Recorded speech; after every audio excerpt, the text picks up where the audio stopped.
Hello there, everyone. This is Aaron St. Dennis, the FF Mad Scientist, and welcome to the Mad Science Lab podcast.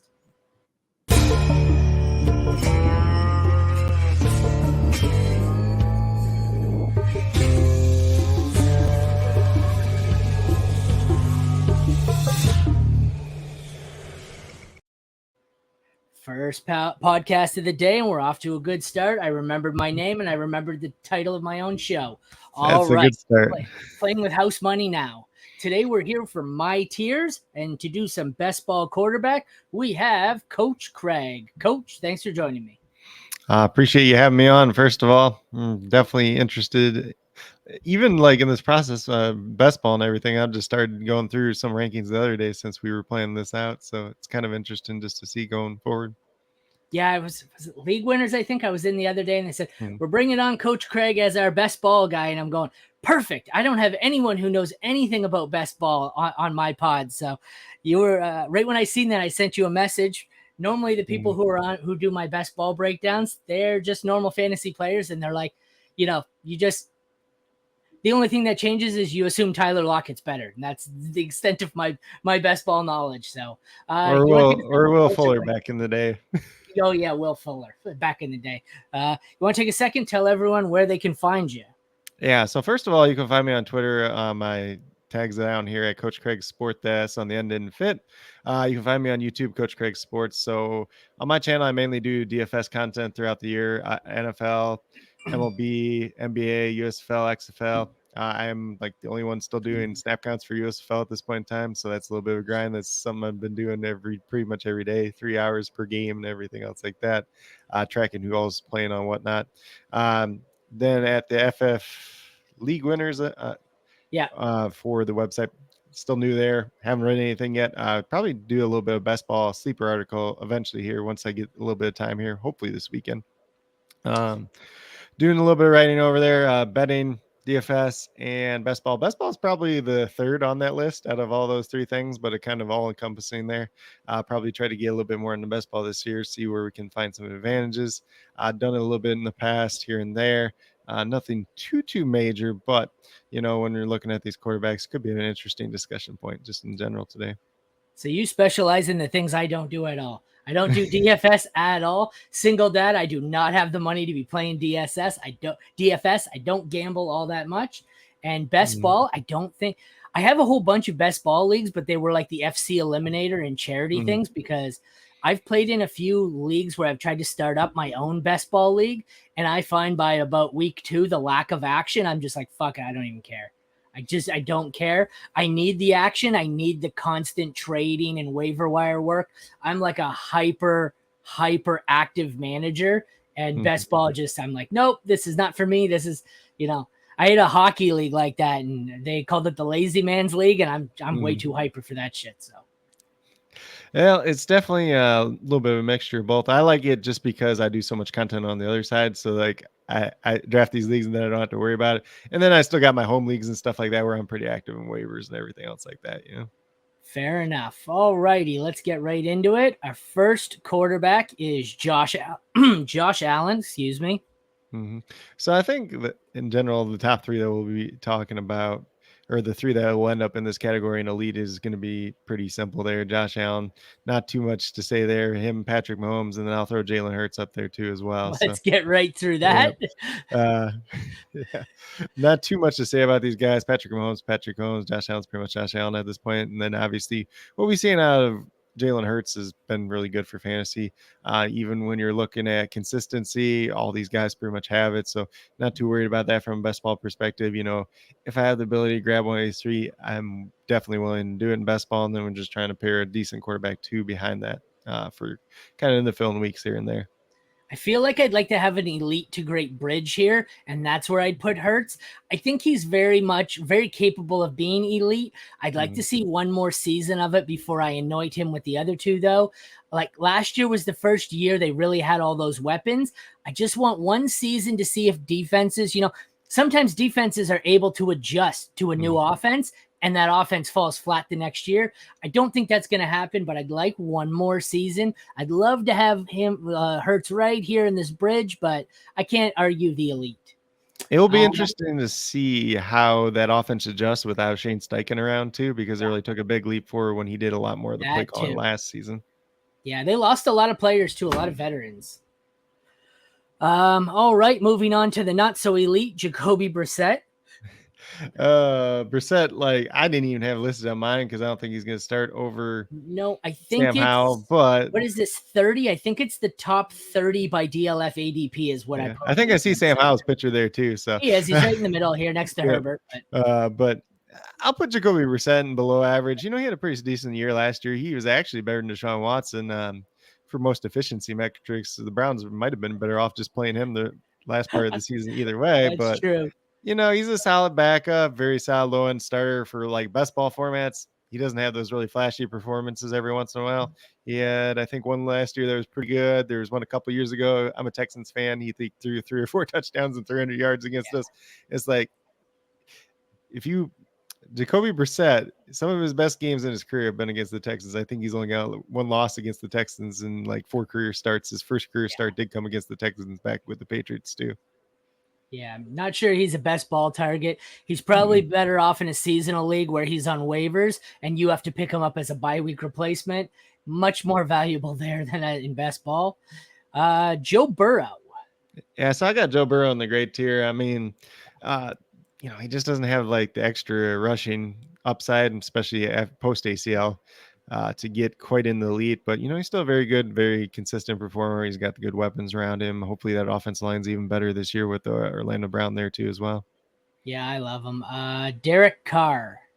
Let me see where I got Carr at now. So I put Carr in the average. He's a good guy for best ball though, be like as a quarterback too, because he does have those big blow up games every once in a while. I think with the Saints this year, it could be kind of interesting to see what that offense looks like with him in general. If Michael Thomas can actually stay healthy, which we haven't seen in like 2.5 years at this point in time. So Olave was a lot better than I thought he'd be last year. I was somebody that was more down on Olave, but he's been a big play upside. I know some people like that. Rashid Salim, I think it is his name. Shahid. Shaheen. Yeah. Which I mean, like if I'm a dynasty, I'm just selling him off at this point in time because he's never going to get any higher than he is already. Yeah, this is an interesting offense. They could really suck or they could really be good. I have no idea. Michael Thomas, my first ever dynasty league was for through a website. I think I got Michael Thomas the year he was coming off of his best season. I think I took him as the 107 and it was a steal. He was going off as like the 103. I don't think I ever got a usable game out of him, and I don't think he's played a usable game since, and that was like 2019, 2020 maybe. So yeah, I had him that same season. I drafted one redraft league. I took somebody else, and then there was between him and Thomas and the other one. I'm like, well, I drafted the other guy over there, so I'm going to take Michael Thomas this time, and it didn't work out. Yeah. Kirk Cousins. Let's see. Cousins, I still have in the good category, especially like when you're looking at best ball. He has those big performances. Obviously, he's thrown Justin Jefferson. They got Jordan Addison there at this point in time, too. TJ Hawkinson. So there's a lot of weapons there, especially when you're looking from best ball perspective. Like weekly, like week in, week out, probably not the best guy, but he's always a low end quarterback one. He's always got those big weeks. So ideally, you're getting somebody a little bit higher than him, pairing him with Kirk Cousins, and then you kind of got your quarterback situation all filled out. Justin Fields. So I had Justin Fields in the great category just based on the rushing upside. Hopefully he takes that step forward as a passer this season as well. Obviously, adding DJ Moore is very underrated, first of all, just because he's one of the more underrated wide receivers in the league. Hopefully Mooney stays healthy this year. If not, they brought in Tyler Scott too as well, who could play a similar type of role. The offensive line hopefully takes an extra step forward. I don't love the guys they brought in personally, but it should be a little bit better, hopefully. Next up, Jimmy G, who for this exercise, we will assume he plays. Yeah, I got him in below average just because, there's very few times during the year that Jimmy will have those big blow up games. Even from a best ball perspective, it's less than ideal what you want to. I get he's got good weapons to throw to, but then you also don't, then you add in the injury risk on top of that because it seems like he's hurt every single year. Yeah, absolutely. Geno Smith. So let's see. Geno, I have an average. I know he had the really good year last season, but we've seen so much of him before that it makes you a little bit cautious with him.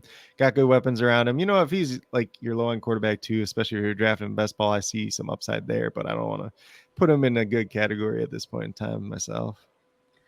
Jared Goff.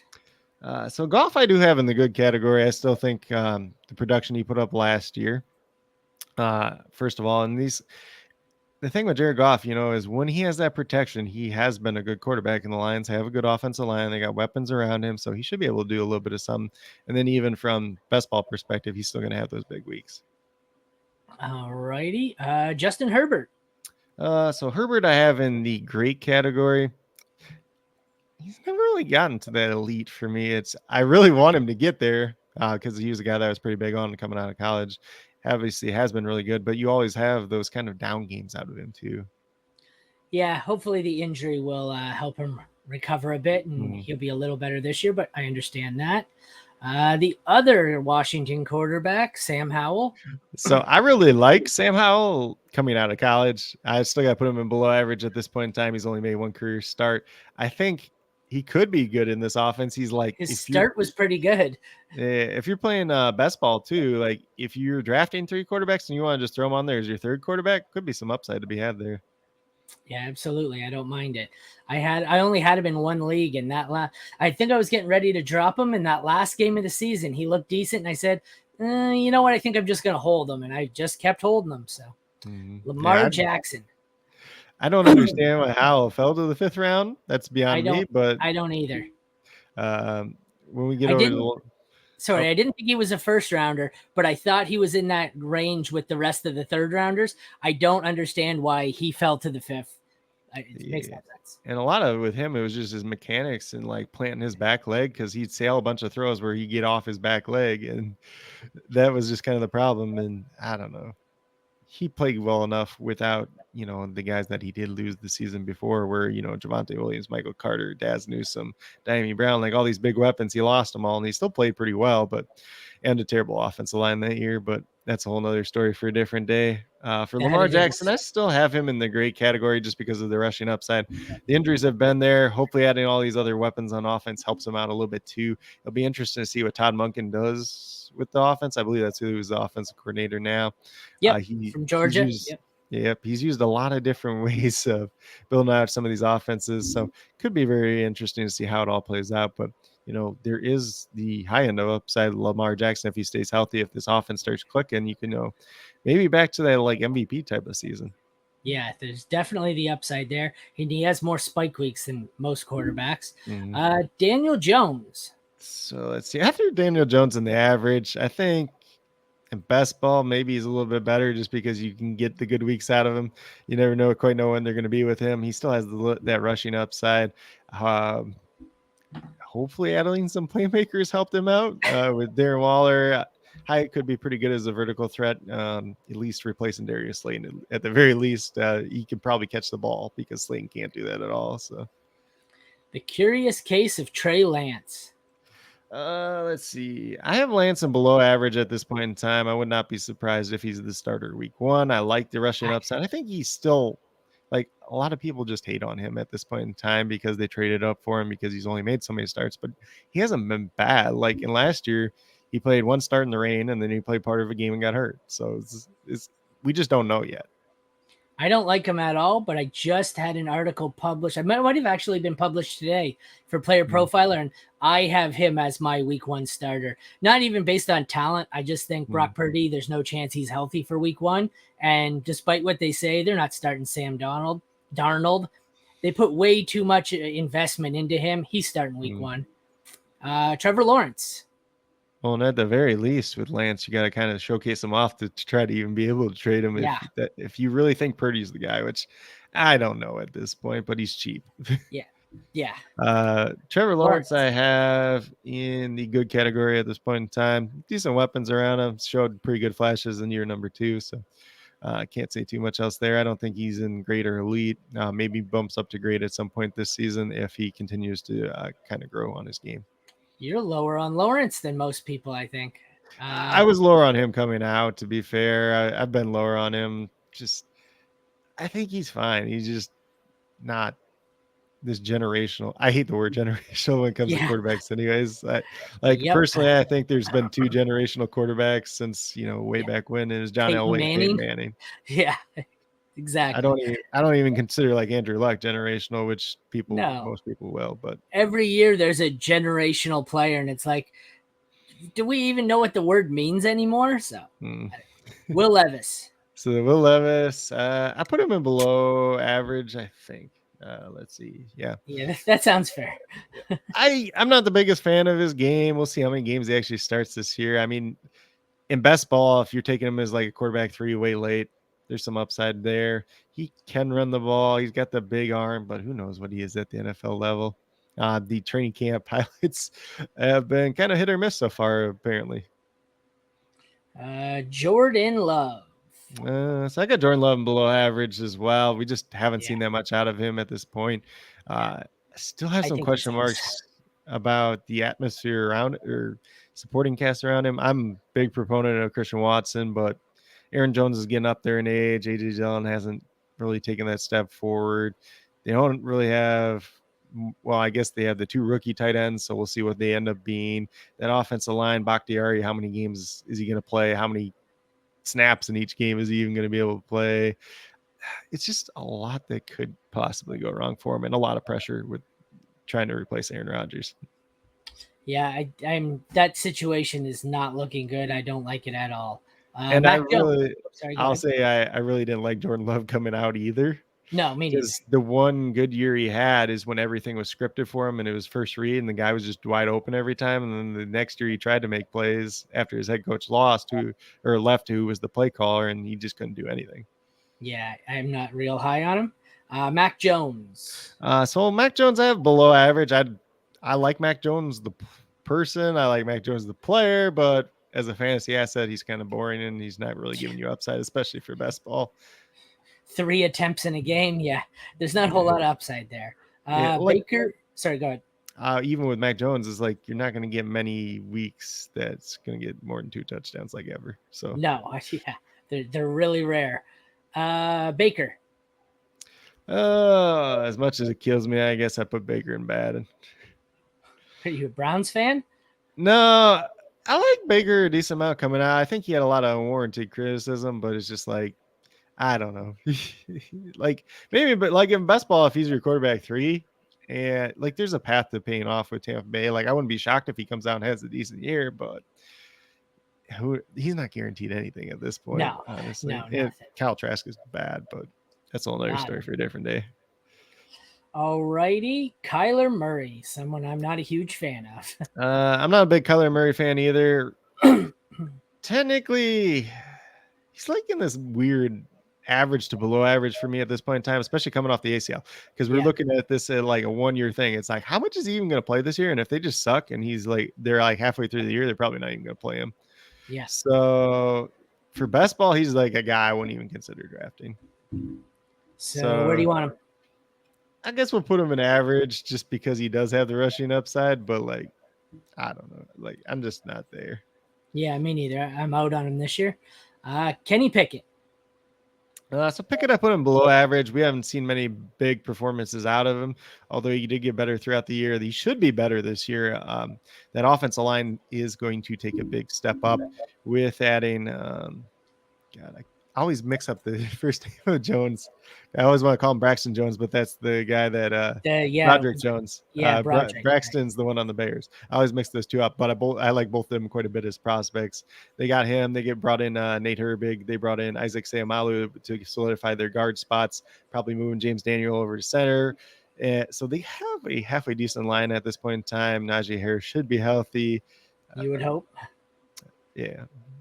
Pickens should be better in year 2. Deontay Johnson should score a touchdown this year. So I think there's opportunity for Pickett to do well, but I would hope Deontay scores a touchdown this year. Yeah. We ain't going to talk about Allen Robinson. He sucks. But yeah, I forget he's even there. He just doesn't factor in for me. Dak Prescott. For the Allen Robinson trade, it was just a 7th round pick swap. It's like one of the worst, or one of like the lowest compensations ever for like an NFL trade. It's like the DeAndre Swift deal. Worse than that, because they just swapped like 7th round picks like 6 spots or so. Yeah. Dak. Dak Prescott, I still have in the good category. I think he could have a sneaky good year this year. Just with Kellen Moore leaving, with Mike McCarthy taking over. I don't think he's a very good play caller, but they're probably going to throw the ball more than they did. They were a little bit more run heavy last year. With no Ezekiel Elliott. I know everybody loves Tony Pollard, but I don't think Tony Pollard can hold up to a full workload. And they really don't have much behind him. So if he kind of goes down, they're going to have to throw the ball. And, adding Brandon Cooks over too as well. There's a lot of options there to throw the ball around too. I like that, but it's probably because I'm lower. I'm like you. I'm lower on Pollard.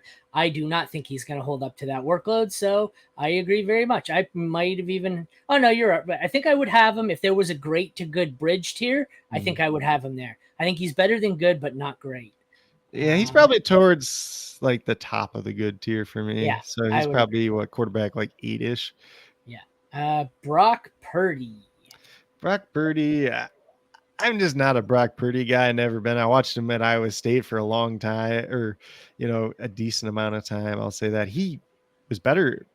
He was pretty good as a freshman. Sophomore year, junior year, not that great. Senior year was okay. Like, it's just this weird case, like where he actually outperformed, and it was just based on the environment. For this year, personally, I probably wouldn't touch him just because of the elbow injury. If you have him dynasty, you probably should be selling him off. But like, I just have him below average. He's just not a guy that I don't really want. Now for the off-season hype train, Anthony Richardson.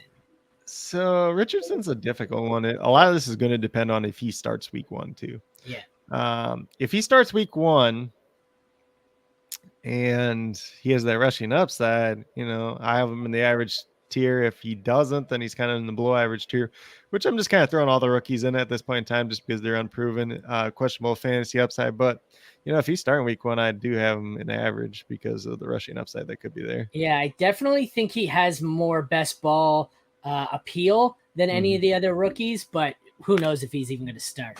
Yeah, they have Gardner, who was with Shane Steichen last year, so he knows the offense. So it's just like there's a lot of factors there. Everything out of camp's been pretty good for Richardson so far, though. So we'll see what he looks like in preseason, see what that looks like as we move closer to the actual season.